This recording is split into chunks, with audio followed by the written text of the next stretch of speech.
Good morning, everyone. This is going to be a bit of an easier assignment to start the week off. We're just going to practice using some of the skills we learned with the Still Wool Lab, practicing writing our chemical equations that we've been doing.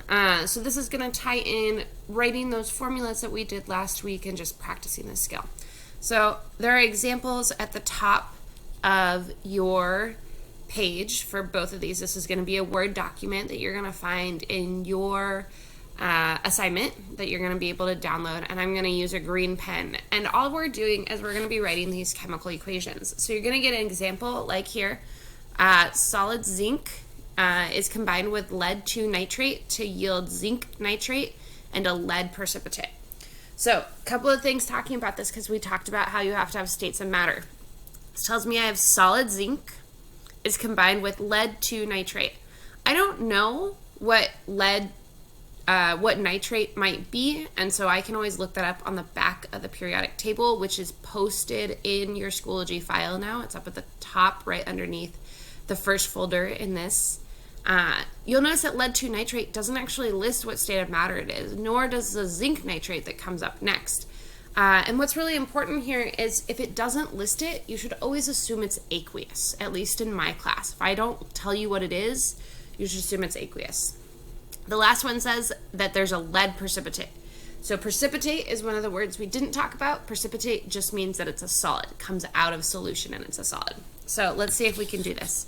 So solid zinc, I know that zinc is Zn. I know it's a solid. Is combined. Is combined tells me I'm going to need a plus sign. And then I need lead nitrate. So Pb. And I believe nitrate has a charge of -1, and lead has 2, right? This little Roman numeral 2 tells me lead has a +2 charge, nitrate has a -1. So if I swap those, I have NO3 in parentheses with a 2. So I have 2 -1s and 1 +2 for 0. Doesn't tell me what it is, so I put AQ. Yields makes, so I need an arrow, zinc nitrate. Zinc always has a +2 charge.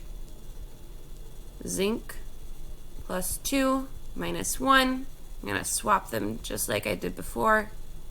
NO3, 2. Doesn't tell me what it is, so it's going to be aqueous, AQ.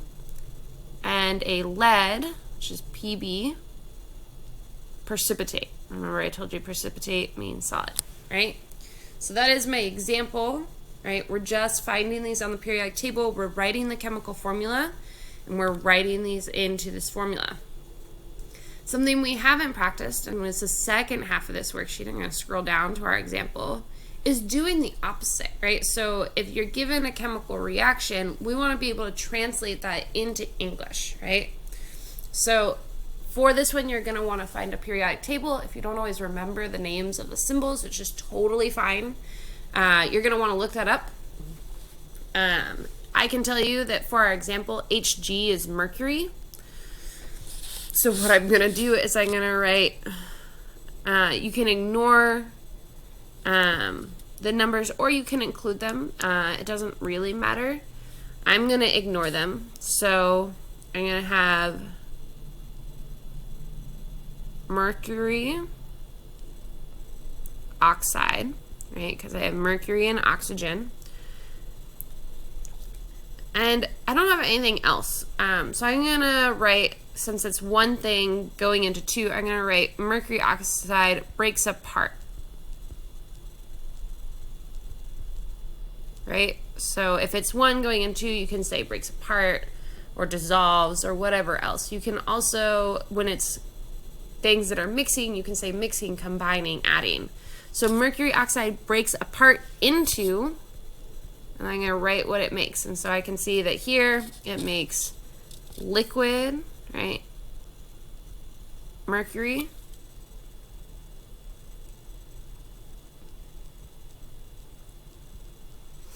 And gaseous oxygen. You'll notice that just like before, I didn't say that the mercury oxide was aqueous. right? Because we assume that things are aqueous unless it is written otherwise. So that's just kind of your overview on how to do this. I will try and find other videos to post if you need more help, or you can always reach out. And I will try to get back to you within 24 hours, although I'm not always the greatest about getting back if you email me Friday afternoon over the weekend. All right, have a great Monday and keep it